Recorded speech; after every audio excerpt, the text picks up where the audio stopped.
In the case of Nipigon, there are problems with fish populations, degradation of fish populations, degradation of fish habitat, and so a number of environmental issues. And we'll focus in on Nipigon and the Nipigon River as we paddle today. But I think it's important to understand that for Nipigon, the river is heart and soul. Okay, it is the heart and the soul of both the community, in the minds of people in this area, and both environmentally and also economically. Because on the economic side, there were mills here, there was logging, the river was utilized to a large degree. Even today, there are several dams creating hydroelectric power on the river. It's not a black and white situation where we'll just fix this and everything will be better. It takes years. A management plan for the river was put in place to limit these large-scale swings. So there are still swings, but they're much less extreme, and hydro, Ontario Power Generation, is held to a specific regime so that fish populations are impacted as minimally as possible. And again, nobody is arguing this is perfect, but there have been big changes to the good.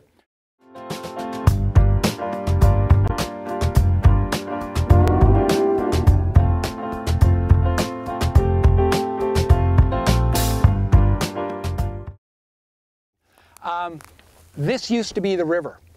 It didn't used to be the lagoon, okay? The river came right through here. This was not an oxbow, it was the river. And so when the railway came through, things began to change.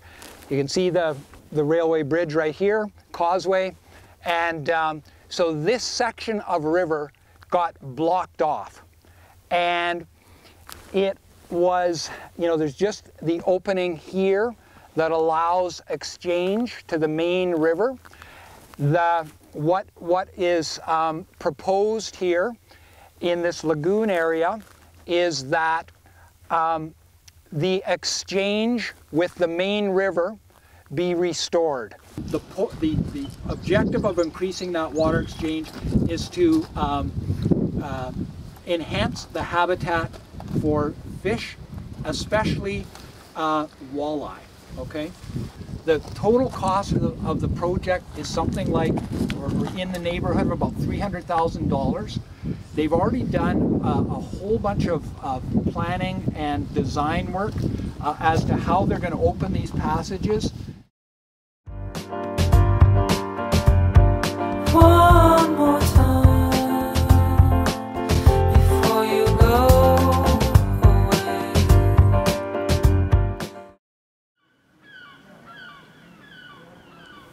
We're sitting in Clearwater Creek, okay? Clear water.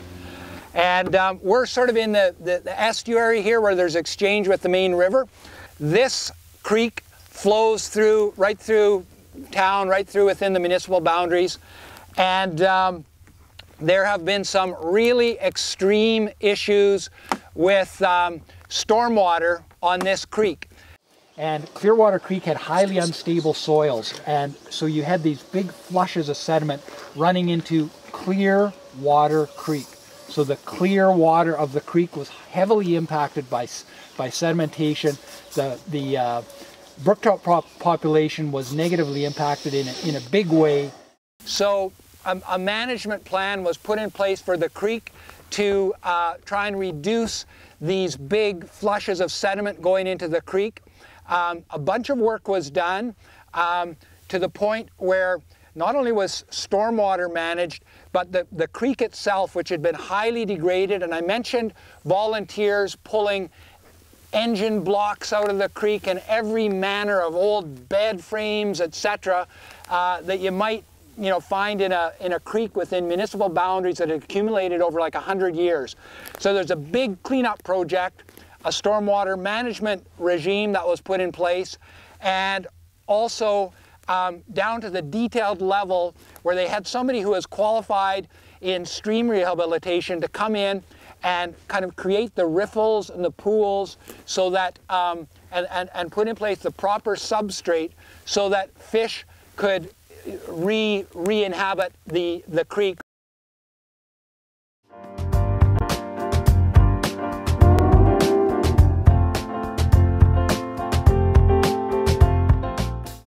Odor problems downstream of the plant, and also nutrient problems with the potential for algae blooms, that type of thing. And so it's a very basic system. And people who have boated the river for a long time tell me that on some days you could come down to this area of the river and you could smell the strong odor of sewage. Within the last, what, 5 years, the town upgraded its secondary treatment plant at a cost of approximately, I think it was about $9 million.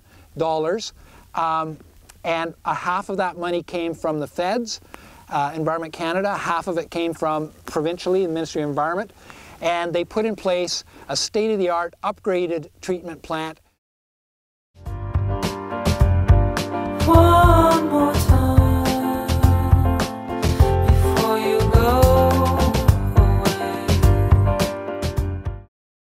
And the pipes, the pavement to get it off the streets and sort of get it out of our faces and get it down into the river, they don't have the capacity. So these events are really, really intense, and because the engineered solutions aren't cutting it any longer, wetlands are becoming more and more important because the cost for the engineered solutions are really, really huge, whereas the wetlands in place doesn't cost a penny and can retain a bunch of that water, which would otherwise be causing problems and getting into our basements and whatever.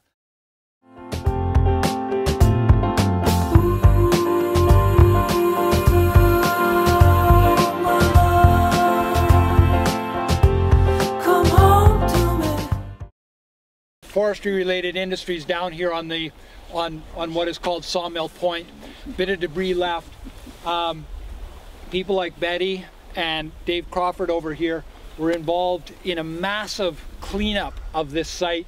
There was all kinds of industrial debris and scrap metal and you name it, it was down here, and these people participated as volunteers in a hands-on cleanup to kind of upgrade this entire site. When you look across the bay here, when you come out here, it's a bit foggy, but you can see Red Rock. You can see the former mill in Red Rock currently being dismantled, but there was always participation from the mill in the Remedial Action Plan, and sometimes they liked what was going on, sometimes they protested what was going on. But at the end of the day, they were a cornerstone in participation, and they spent $25 million to put in place secondary treatment upgrades at the mill there. It was obviously a cornerstone of the industry here in northwestern Ontario, and the fact that this mill was going to spend that kind of money to do the upgrades was a really big move within the Remedial Action Plan. So it took actions like the mill from industry, the town with their secondary treatment that we walked past. All of these efforts went together to sort of address environmental issues and clean up the environment of the river and of Lake Superior on Nipigon Bay.